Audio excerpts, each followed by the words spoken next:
The Every Point Sports Podcast featuring Greg and Jack starts right now.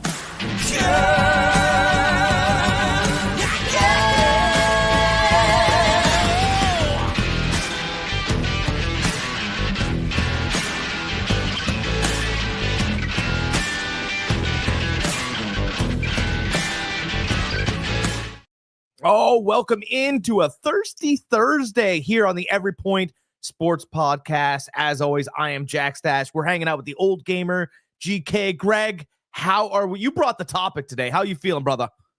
I'm doing great. We're doing wonderful. It is a Thursday, so we are here for a nice surprise podcast. I can't wait. We didn't get to a subject last podcast because we kind of went over time and Jack had work to go to. But we are here on a Thursday to talk about our subject that we didn't get to talk about last time. Jack, you want to talk a little bit about it? I guess this is technical stuff I need to here's go where over here. no, I understand. We're talking about the best NFL players to never get a ring. So think of it like this, in the NBA, right? We'll talk about Charles Barkley or Shaquille O'Neal, make fun of him on TNT, or the Reggie Millers. That's what we're trying to highlight today. We'll be bringing up a list. You guys, I want comments, by the way, because we're going to miss guys. We're going to do our best live. We're going to have the discussion with you guys, but we need your help as well in the comments so that, we don't disrespect someone else's legacy, right? So there's going to be a list that's up and we want you guys to add to it appropriately. Don't give us some guy that never played in the league or some crazy weird name that they would, call into Moe's Tavern on The Simpsons. Don't write those names. We want you to write real NFL players that you feel that had they gotten a ring, they would do a little bit better getting into Canton in the Hall of Fame. Right, Greg? That's what we're looking for. Yeah. Yep. We can even extend it a little bit if you want to do like, hey, guys that should get into the Pro Football Hall of Fame. And we could go on forever. I have a list of that. But they won't get in the NFL Hall of Fame, which is completely different. By the way, even if they didn't have a great career, almost every Heisman Trophy winner gets into the Pro Football Hall of Fame, right, Greg? That's standard. What was that? If you won a Heisman Trophy, you're in the Pro Football Hall of Fame. That's just, I heard. No, you're in because you're part of you're in College Football Hall of Fame, but it's also the years that you're you College Football Hall of Fame. Yes, you're in. But you'll get Pro Football Hall of Fame as well because of the hours and stuff. They'd always You happen. think Reggie Bush is going to get Pro 100%. Football Hall of Fame? In fact, I don't think he will. He doesn't deserve it. Reggie Bush doesn't deserve to be in the NFL Hall of Fame. No. But the Pro Football Hall of Fame. That's Football Hall of Fame. Is the NFL. It's the same thing. No, there's a Football Hall of Fame, and then there's an NFL Hall of Fame. Whatever the gold jacket is, that's the Hall of Fame for me. Oh, okay. That's the NFL Hall of Fame. Yeah, that's the Hall of Fame for me. To me, there's the NFL Hall of Fame and College Hall of Fame. College Hall of Fame, absolutely, because you can't tell the story of college football without mentioning Reggie Bush's years. He had incredible years. NFL-wise, absolutely you could tell the story without Reggie Bush, So, and that's one of my criterias to be in the Hall of Fame. One of them is that you can't tell the story of the NFL or college without mentioning that person's name, whether they had that one record-breaking season or they had multiple years of longevity or just top of their game for a long period of time. But if you can't tell the story of football without them, and then you belong in the Hall of Fame. If you can, and then we have to start going to other criterias. I'm not saying that takes you out of the running, but we have to start going down then. We have to start looking at numbers closely and the time you played and stuff like that, Ricky Williams. No. Ooh, no. It's close. No. Now, it's close. Off the field stuff, he was more known for than on the field stuff, just the way things went down. He had like some of the best years ever when he went to the Dolphins. I Oh, he did. he's no, It was not good stupid. enough. Not He good had- enough. I'm telling you, he had Christian McCaffrey years He's when not he was good in enough. Miami. Not good enough. Plain and simple. Hall of Fame, absolutely. Guy was a stud. Never ended up panning out in NFL what he was supposed to do. No, I get that, but do we sit here with rose-colored glasses? when we Oh, talk- it's the NFL Hall of Fame. Yes. You need rose-colored glasses. The best of the best should only get in the Hall of Fame. It's not the Hall of okay. no, I totally know? get that, but there were Like a couple Ricky years- Williams, he might have had one or two really good years, but he didn't have a career or good enough years for me anyways, for me to even say at the time he was the best running back in his time I mean, for the years he was playing. I have to I look wanna- to see who all played here's around the, him. here's the years I want to refer to. No, Charles, what you call it?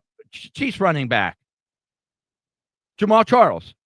Yeah. He was way better than way better than Ricky Williams. Well, but here's Believe me, I know he won me 2 times in your league. Yeah, well, but here's the time frame I want to refer to for Ricky Williams, right? 1 year, 16 games, 313 attempts, 1,200 yards, and 7 touchdowns, right? That was a good year. Then New Orleans traded him to Miami. Another 16 games. Ready? This year's stupid. 383 attempts, 1,853 yards, and 16 touchdowns. By the way, that doesn't account for his 363 yards receiving and another touchdown. Like, that's a woof. You're sitting there going, okay. The next season, he carried the ball even more. 392 carries, only 1,300 yards, less touchdowns. We know what Miami was. I mean, Miami was hilarious. But, I mean, when you're sitting there talking about monster years that a guy put in. No, like he had a 3-year period where he Like- was very, very good. I mean, that 1,800 mark, that's huge. By the way, that's Todd Gurley's career, right? And I That's don't think Todd Gurley belongs in the NFL Hall of Fame either. I don't either, but I do enjoy I at least bring up the discussion because people go, Ricky Williams, all he did was smoke pot. It's like, whoa. No. I knew he had a few good years, but a few good years to me doesn't make you a Hall of Fame worthy. Now, looking at his numbers like I am, I'd have to have a real discussion. Bigger than you thought? But if you look at other years, I mean, it's like, But bigger than you thought. 15 yards, I'm sure he was hurt there. 659 coming back from injury probably. Jumped up to 1,100. All right. But then down to 6, down to 400. Towards the end of his career, I'm sure. He took 1 million carries. It wasn't 1 million, but it was over 700, right? Over 700 touches in 2 seasons with what Miami did with him. Then the next year, I guess he took off in Hawaii. And then, maybe another year in Hawaii. And then, by the way, starting to feel good again in 2009, back to 241 carries, 1,100 yards, 11 touchdowns. Like prime Ricky Williams, really, really much better than people think. No, absolutely. Absolutely. And now that I'm looking at the numbers, that's something I'd have to really think about. But does 3 good years, 1 extremely good year put you in the Hall of Fame? I don't know. I don't know. No, I know, but people just look at him as this guy that hangs out with Bob Marley's kid. And the truth is that like there is a season there that is top 10 all time. Oh, absolutely. Yes. 1,800 yards. Yes. I mean, Jesus. Yes. No. And my argument was for instead of me being like I was very early dismissive with him saying no. Now you had me looking at the numbers. Now we can have a discussion. Now we'll have a discussion.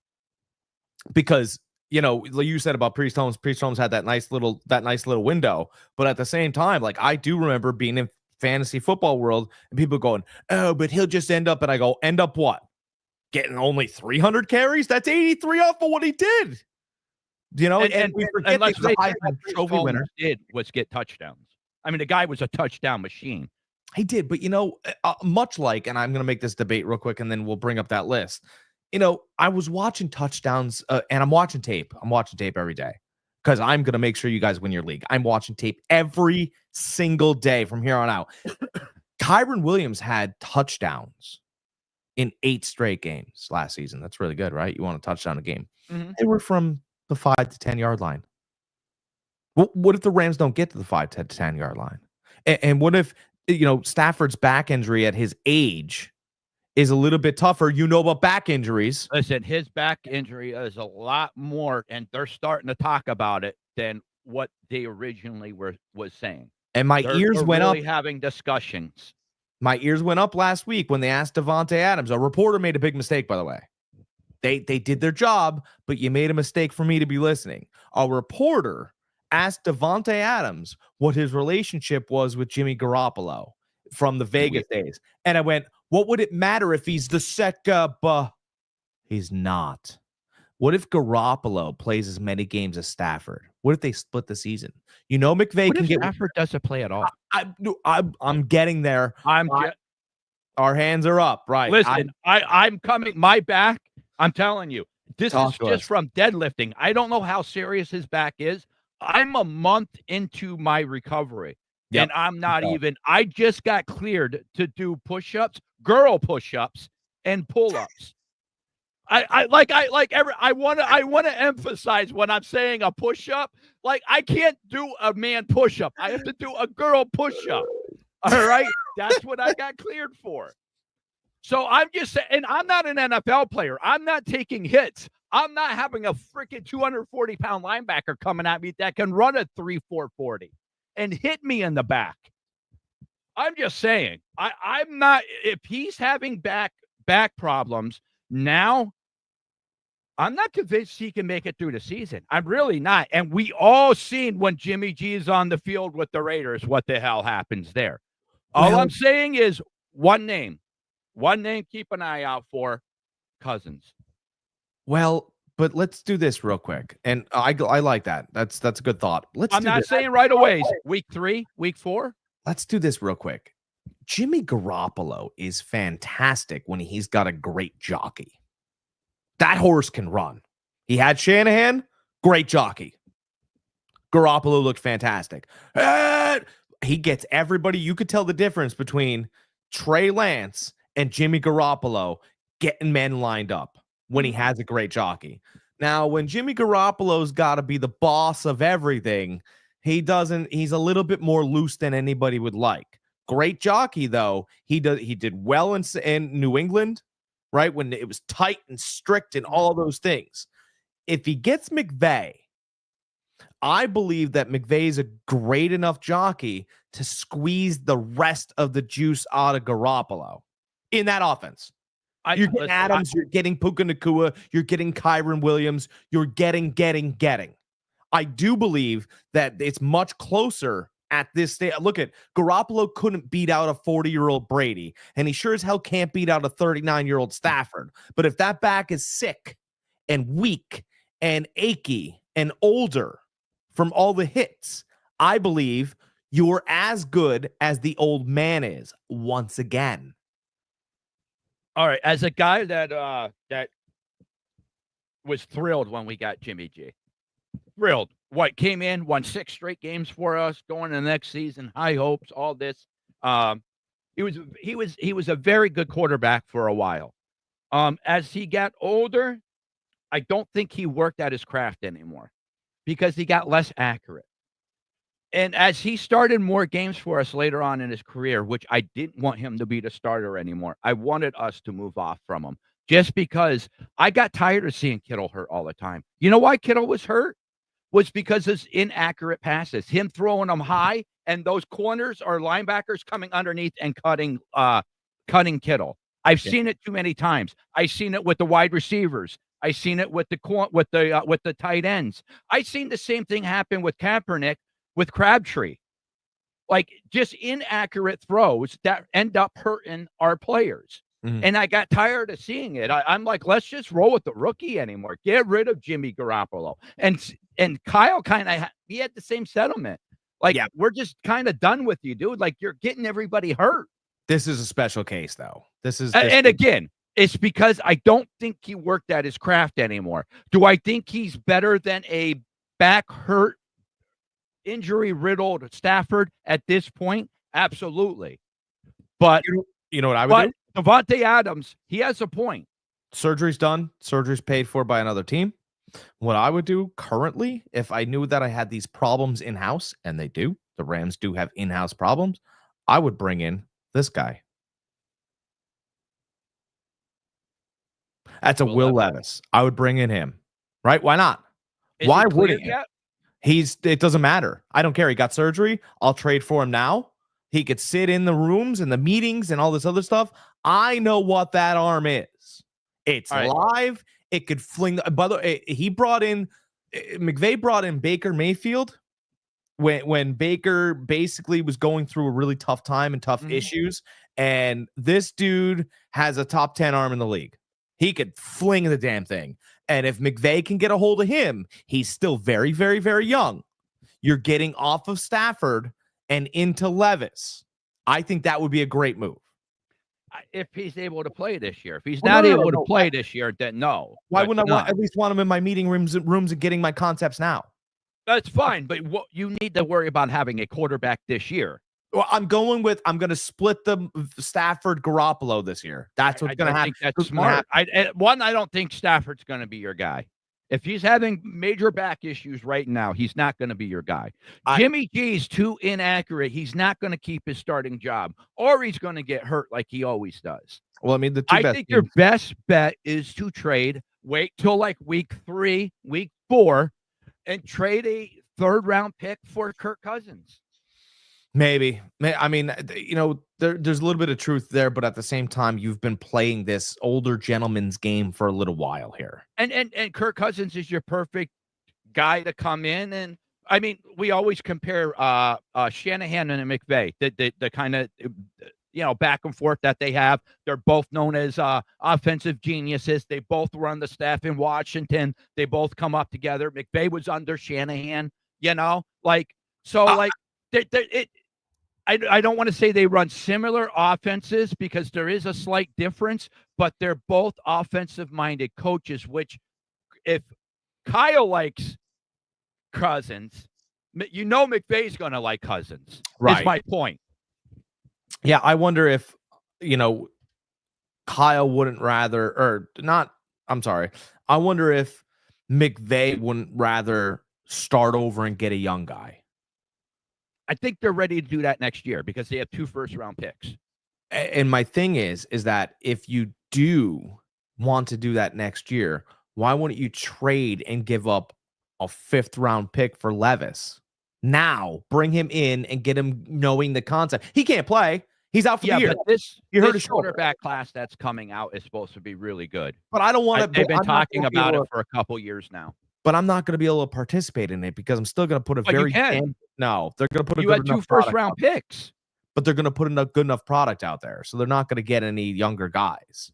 But I'm saying you could package those 2 first-round picks and then something else to move up. We all seen it. I mean, the Niners were in like 17, 18, somewhere in that area. We moved up to number 4,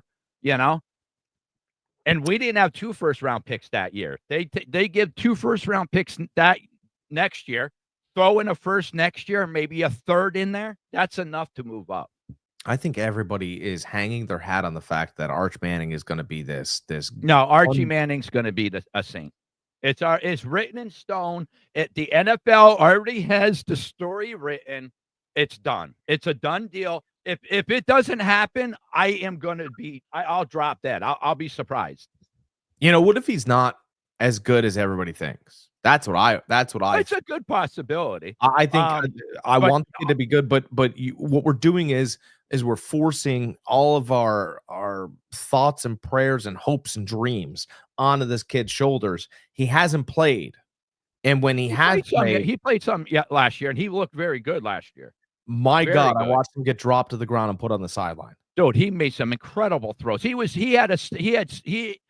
doing so well that they were talking about benching yours for him. Yeah, but they made the mistake because what they did is they talked how great he was against Southern Alabama, and it's like, okay, man, but I get it, but I know you're an Alabama guy. But they didn't play. My point is they weren't playing a fantastical, great team. Well, see, I don't know what games he got in, but I know he got in 4 or 5 games last year. In the games that he did get in, he looked extremely well. So well that they were talking about benching the starter. That I forget what got. I think they said $5 million NIL money. Yeah, You know. But So I'm on record right now, and I've been on record for, I would say, about 6 months. I think your best quarterback in college football this season plays for the Penn State Nittany Lions. I think Drew Aller's a real talent. Yeah, you were saying that last year. I watched him throw a pass in between 4 guys that tried to stop the pass, and it was a touchdown. And Drew Aller has a cannon, and I think that he has Mahomes-like ability.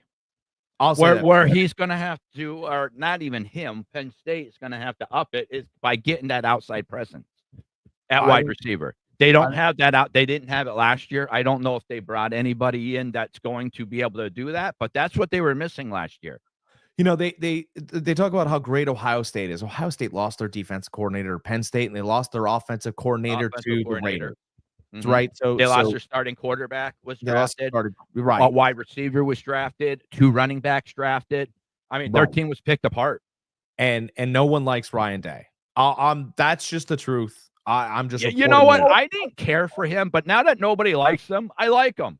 No, I know. But I'm not I even. Just do. I'm not even commenting. He kind of has that FU attitude right now. Like I don't care if you don't like me. But it's yeah, that's true. The public cannot like you, right? Like, but you have to be liked at your school. They don't like him there. You see how he talks. I love it. There. I love it. He's fun, but they don't like him there. The donors don't like him. They were rooting against him to win the title. They're rooting against him. They're rooting against him to win the title. They're like, please don't. They just don't like him. So I mean, pretty much what they were doing with Harbaugh. They didn't want Harbaugh. They didn't want him there anymore. My pick to win the national title this year, I'm going to declare it right now. My pick to win the national title because I think they're the best team in the country, and I think they'll be the best team at the end of the country because of their special talent. I think Penn State wins the national title, and you could put real money on that. That's not me being a homer. I sit here every year and I go, Penn State's going to be a 10-win team. Penn State's going to win the Big Ten. They're better than Ohio State, and Michigan hasn't recovered just yet from Harbaugh leading. They're getting better. They're almost there. They're not. They haven't. I mean, you lost 20 guys a season, right? And then you lost your coach. Michigan's not there. Ohio State just got, like you said, vultured. Mm-hmm. Penn State is the best team in the Big Ten, and they're going to be in the national title game. And I believe that you are going to see 5 special throws in the playoffs from Aller that is going to absolutely boost his draft stock. He's awesome. If I had to pick a team like right now, and without even looking at anything, just going off of how everybody performed last year, what I think the projections are, who all came back. Penn State's a nice pick from you. I like LSU. I think LSU has a lot of returners. They were on the cusp last year. They lost a couple close games, but they bring back their quarterback. They bring back a lot of young people. Their wide receiving core is just as talented as they ever are. Listen, guys, I'm a Bama fan. They're in the SEC, so I hate to pick against Bama. My heart wants to pick Bama, but in reality, I mean, LSU, they're going to be good. I think they're going to be right in there. Now, I don't believe in their coaching staff. What's that? I don't believe in their coaching staff. Well, I mean, I do because they've been there before, you know. But I want to hold reserve till after the first couple games. I want to see how these young people work. I want to see how the new recruits and the new transfers, how they work in a system. Because Alabama has a couple, Oregon has a couple. So if these guys pan out, they might be the tilting factor for me to change my mind. So I want to hold reserve. But if I had to pick a team right now to go out on a limb with, LSU would be my pick. But you can't go wrong with Penn State. Everything you said, absolutely. And if they found that outside presence, like I said, watch the hell out. Watch out, because you're right. That That's all that quarterback needed was that one guy to stretch the field. If Well- he had that one guy to stretch the field on the outside, that opens up everything else. And he's athletic enough to run it too. They had this guy with the longest, I believe, either the longest Italian or longest a Polish last name, who was his backup, and they were flipping back and forth, right? So they were constantly trying to give this guy some time. Anyway, Aller took over the position, and they couldn't get Aller off the field, and this guy transferred off of Penn State somewhere else before like even their last game. And this guy's good. This guy can absolutely play a position. He's a great quarterback. But he sat there and he's like, I'm not this kid. And it's things like that that you start paying attention to. And you're like, hey, man, you guys could talk about Manning all you want. But Drew Aller can sling it. And I think he's going to be a special player. Actually, it's really interesting. I just picked up one of his cards the other day. I got a Bowman first, Drew Aller rookie card coming to me. I'm blown away. I was so excited, and I was really happy that the guy that was running the stream couldn't pronounce his last name. Because nobody knew who he was, and I was like, is that Penn State? I want a Drew Aller card right now. I love Drew Aller. I just think he's gonna be special. So I'm picking Penn State to win the national title this year. Put money on it. Okay. All right. Let's get to this list. I'm so I excited. was just going to say, let's get to our topic here that we were talking about here. Get to this list. Best players to never win a Super Bowl. Pop that list up. There we go. There we go. The first three, pretty much interchangeable, I think. I think we could dive a little bit more into them and think who we think our number one is. Do you think Marino there, Barry Sanders, Randy Moss, or do you think somebody else should be up there? I mean, I love the Marino, the Barry Sanders. Yeah, I love that there. You know, and again, I mentioned this where's Chris Carter? Yeah, I agree. Mean, that would be what, the third Viking on the list. Poor Vikings. I know. Poor Vikings. No, they should have more titles. They should have more titles. They should have more times that they've been to the dance. You know, maybe that JJ McCarthy kid will get them dancing better. Yeah, I mean, they're what, the 0-4 in the Super Bowls in the 70s with the Purple People Eaters. I mean, they had some great players that never won a Super Bowl. You know, I mean, Adrian Peterson's a huge one just right there. Randy Moss. I mean, you think of the teams he was on, just not just with the Vikings when they went 14-1 that one year with Dante Culpepper. Dante Culpepper and Randall Cunningham. But the teams that he had with Tom Brady over at the Patriots, I mean, they had some great teams over there. They had the undefeated season over there that everybody thought they'd go into the Super Bowl, steamroll over the Giants, and Tyreek Hill ended up with, not Tyreek Hill, but what the hell was his name? Tyreek something. Okay. That made the catch on his helmet. Oh, he had super glue on his helmet. David Tyree. Yeah. Who knew he had super glue on his helmet to hold on to that ball? You know? Really? I mean, it was right here, like literally right on top. No, but did he really cheat? He caught that ball. That was caught. Was it a luck catch? Abso-freaking-lutely, but it was a catch, and they were the Giants beat them. So I mean, that was Randy's year. That was their year. What, 50 touchdowns Brady had that year? Yeah. Yeah, like that was a special year. Another name on there, two names on there that I'm shocked is Tony Gonzalez and LT. I mean, LT was, they had some good Chargers teams, you know. LaDainian Tomlinson, like, you guys have no idea. Marshall Faulk gets all the credit, you know, the greatest show on turf, blah, blah. LaDainian Tomlinson's a better running back, in my opinion. What was that? LaDainian Tomlinson's a better running back than Marshall Faulk. I'll die on that hill.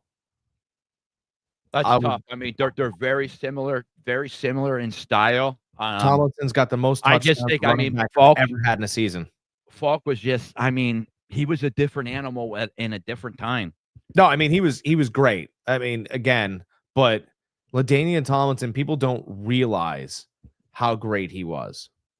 I mean, listen, he was great, but I mean, Marshall Falk, I mean, he won titles, you know. No, I get it, but it was based on the team he was on. I mean, you know, He was even good with with the Colts. When he was over at the Colts, he was a stud. He got traded over to the Rams for a first round pick, from and then the Colts ended up drafting Edgerrin James with that pick. From 2001 when he came into the league till 2009, he had 10 touchdowns a season, and his pinnacle was in 2006. Oh my God! Listen to this year, Greg. We talked about Ricky Williams here. 1,815 yards, not quite the yards Ricky Williams had, but LaDainian Tomlinson had 28 rushing touchdowns. I mean, and he had another 3 that year receiving. He had 31 touchdowns in a year. 31 touchdowns. That is insano. That's like quarterback numbers. No, yeah, listen, I get it. He had a special season. I mean, you know, what differentiates Marshall Falk from everybody else was his receiving. You know, his receiving skills were ridiculous too. Yeah, I mean, you know, yeah, I mean, the guy averaged over 500 yards receiving every year. He had a year where he had 1,048 yards receiving. Yeah, I know, but Tomlinson could receive too. He had 700. He had a 725 here, a 508, 475. I mean, they just didn't. Yeah, but I mean, Falk has that. So I mean, listen to Falk's. All right, 522 is rookie year, and then I'll go from there. 475, 428, 471, 908, 1048, 830, 765, 537. Towards the end of his career, tailed down 290, 310, 291. So he was more of a receiving. That's receiving. No, listen to his rushing numbers. Okay. 1,200, 1,000 yards, down year 500, probably injury somewhere. 1,054, 1,300 yards, 1,300 yards, 1,300 yards, 1,300 yards. By the way, all the 3 of them were almost 1,400 yards. 953 yards, 18,774 his last year, 292. All right, so let me do this. I'll do the same thing, right? So let me do this. LaDainian Tomlinson, rookie season, 1,236 yards, 10 touchdowns. All right. Falk had 1,282 yards, 11 touchdowns. That's rushing. Okay. Yeah, Not we'll just do receiving. rushing. We'll just do back-to-back rushing, right? Okay. We won't get into receiving, right? Next year, 2002, 1,683 yards, 14 touchdowns. Okay. Falk had 1,078, 11 touchdowns. Then we'll go to the next year, 2003, LaDainian Tomlinson, 1,645 yards, 13 touchdowns. All right. He only had, I'm sure he was injured, 887 yards or That's 587 yards. Yeah, that's an injury year. Then, Yeah, 13, he only played 13 games there. 2004, 1,335 yards, 17 touchdowns. Mm-hmm. This 1,054 yards, 7 touchdowns. 2005, 1,462 yards, 18 touchdowns for LaDainian Tomlinson. 1,319, 6 touchdowns. And then we'll go 2006, 1,815 yards. This was the special season, 28 rushing touchdowns. Yeah, 1,381, 7 touchdowns. And then his last season, that he had a fantastical year in 2007 was 1,474 yards and 15 touchdowns. I mean, nobody 1,359 yards, 18 touchdowns. And like I said, but that's not his forte was both running and receiving. No, so I like know. he had 22 his total yardage 22, 27, 24, 29, 2187, 2147. Like his total yardage is out of this world. Yeah. I mean, Marshall Falk was by pure running, you're absolutely right. LT was a better runner. I will give you that 100%. I'm talking all around back. Whole package, receiving, running together. I believe Marshall Falk was a little bit better. Yeah, I mean, now, LT between the tackles, running the ball, absolutely. I think he was a better runner. The numbers show it. Oh yeah, I'm looking at total yards from scrimmage. He had how many seasons here? 1, 2. We'll just do this. 1, 2, 3. He had 3 seasons where he was over 2,000 total yards from scrimmage. Yeah, he had 4 seasons. Yeah. Marshall Faulk did. Yeah, and there were a couple times he's on the cusp, 1,800, Yeah. 1,900, stuff like that. Yeah, But, I he had mean, 1,800 too here. 1,400, 11. Yeah, I that's mean, the hill I'll die on. 1,500, I'll always take 1,500. LaDainian Tomlinson. I like Marshall Faulk, but I'll always take LT. But Yeah, like okay, I so you said, win the title. LT definitely. You know what? I mean, when you're coming down to who you're drafting at running back, I mean, I might pick an LT because I want more of a true runner than a receiver. Yeah. I mean, Yeah, LT could still. I have to remember to stay over this way. LT could still catch the ball. You're right. He still had that receiving skill. Marshall Faulk was just able to take that to a different level, and I was. At the time, I was just enamored with that offense. I mean, what do they call it? The greatest show on turf. fastest show on turf. Yeah. I mean, it was incredible with Isaac Bruce, Torrey Holt, Yep. you know, Kurt Warner. Like they were ridiculous. Everybody forgets. Mark Bulger was supposed to be the starter there. Or sorry, Trent Green was supposed to be the starter there. He had a good year for the Redskins. And then the Rams traded a bunch to get him over there, and he was supposed to be the guy, and ended up he got hurt, and then they brought and Warner was there, and they're like, wow, look at this guy, fuck guy that's stocking grocery shelves, and he comes out and wins the Super Bowl. You know what's interesting though? Like, it's at least interesting to me. It's like, well, yeah, Marshall Faulk, and he was part of the greatest show on turf, all that other stuff, right? Greatest season Kurt Warner ever saw, Super Bowl team. LaDainian Tomlinson did all that with what? The paper boy? Oh, he did it with Phillip Rivers and with Antonio Gates. I mean, he had an all-time great. That's another guy that should be up there. Antonio Gates, one of the greatest tight ends ever. Just got he should be up there. Yeah. What's that? Yeah, he Just just got into the Hall of Fame. Only player never to play college football to get into the Hall of Fame. Wow. I didn't know that. Yes, only player to never play college football to get into the Hall of Fame. So do you think Tony Gonzalez made the list because he's a commentator? No, he made the list because he was a receiving tight end before there was receiving tight ends. He was a receiving tight end back when tight ends were blockers. Like he was that Shannon Sharp mold, that wide receiver tight end hybrid. And he was way better he was a way better wide receiver than he was a blocker. Yeah, Tony Gonzalez was. Yeah, he was by far. Actually but no, the guy by far was a freaking phenomenal stud. I would drop him down. Now, listen, I want to finagle this list a little bit. All right, how do we want to do it? This list. All right. Marino and Barry Sanders is, to me, it's not 1 and 2, it's 1A, 1B. Okay. You could flip-flop that without me even questioning you. I can make an argument for both. All right. Can we I find Larry very Fitzgerald partial. What's that? Larry Fitzgerald almost single-handedly won a Super Bowl with a 70-some yard touchdown against the Steelers. Mm-hmm. Like without that Ben Roethlisberger comeback, Kurt Warner was getting another ring, and Larry Fitzgerald caught a slant and took it to the house. See, I think he's properly fine where he's at 7. But I mean, these other guys never even had, like J.J. Watt, no. LaDainian Tomlinson, love him, but no. Tony Gonzalez, no. They never even had a Super Bowl moment. Mm-hmm. Like Larry made it to the dance and had it taken away because Roethlisberger walked the Steelers down the field and threw a game-winning touchdown to Antonio Holmes. Yeah.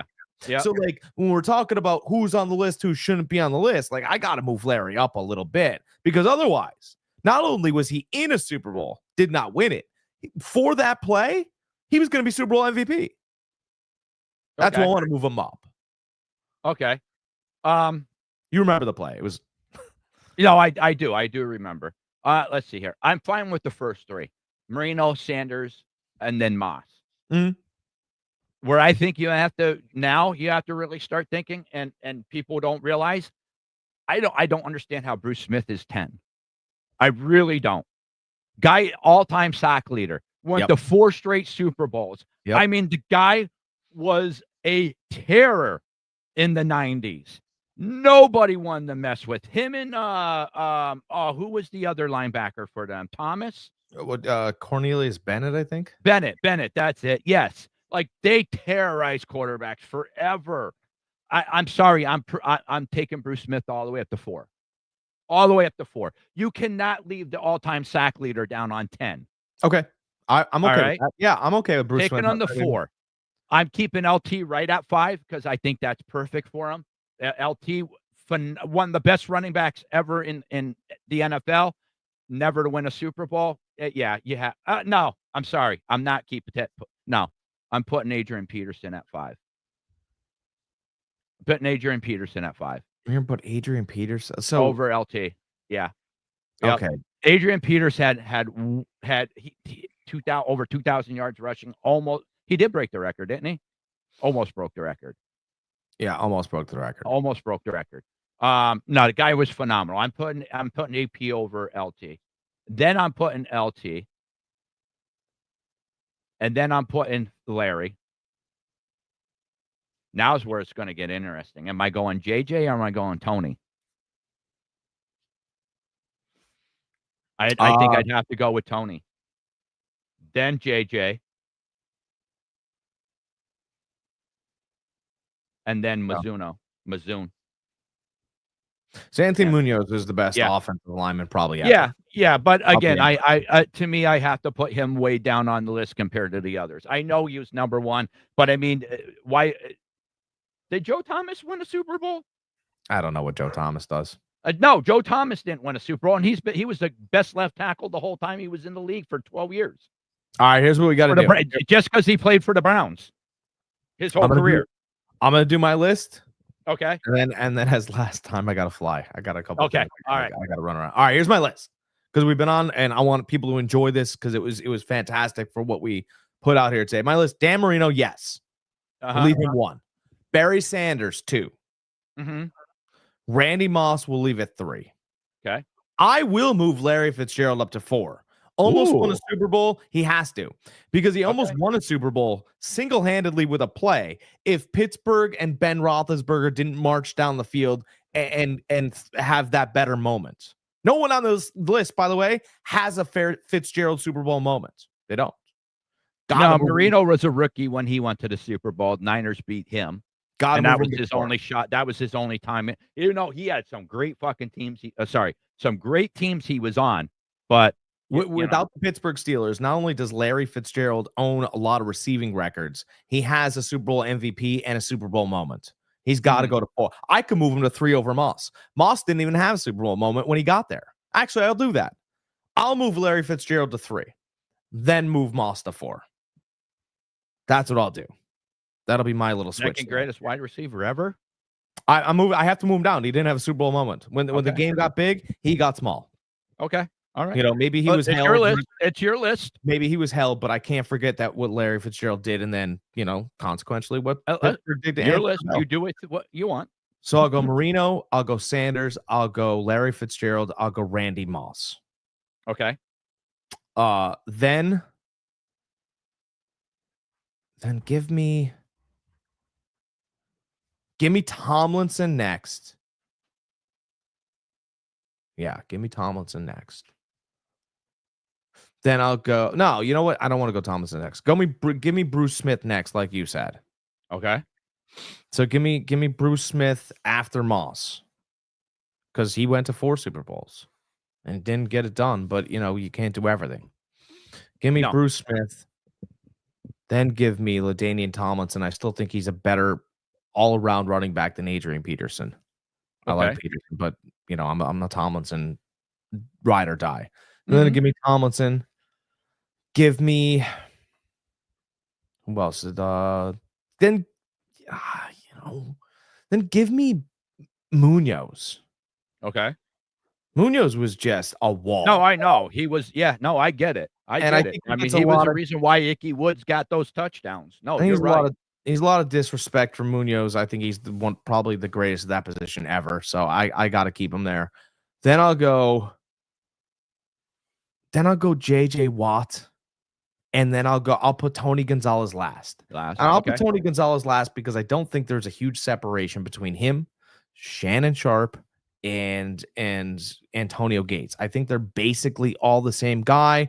You know, he's a receiver who plays tight end, who, like you said, doesn't really block at all.